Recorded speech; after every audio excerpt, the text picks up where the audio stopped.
Right now at 5:30 tonight, the FBI is warning anyone with an Android or an iPhone to stop sending text messages in order to keep their information safe. And this warning comes after a breach of at least 8 major U.S. telecom companies by Chinese hackers attempting to spy on U.S. officials. Yeah, these hackers could potentially intercept text messages. They could even listen to your conversations on your phone. Tonight, News4Jax is speaking with a local cybersecurity expert about why texting between 2 different phones creates vulnerabilities and what all smartphone owners should be doing.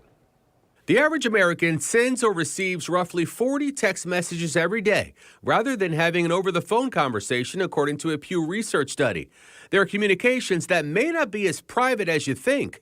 U.S. officials saying Chinese cybercriminals called the Salt Typhoon Group are responsible for an unprecedented attack. So far, been able to get into companies such as T-Mobile, Verizon, AT&T, and Lumen Technologies. They've all confirmed that they've been targeted by this group.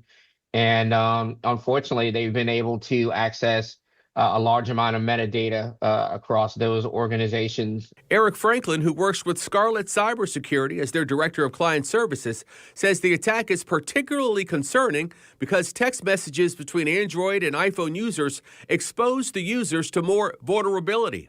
And where the breakdown is when you're trying to send a message from an iPhone to an Android user and vice versa. Unfortunately, that communication is not encrypted end to end, not as of yet, not without the use of like third-party applications.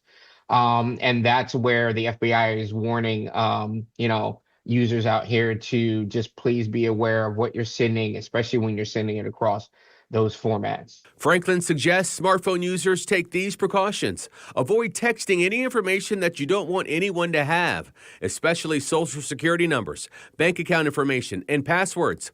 If you have an older smartphone, make sure you always have the latest software update.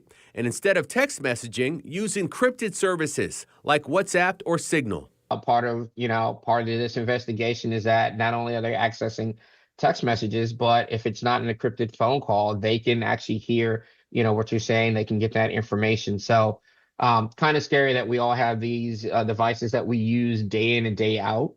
And a lot of people aren't aware of just some of the basics of do not, talk about specific things over the phone, or do not send out specific information over your cell phone.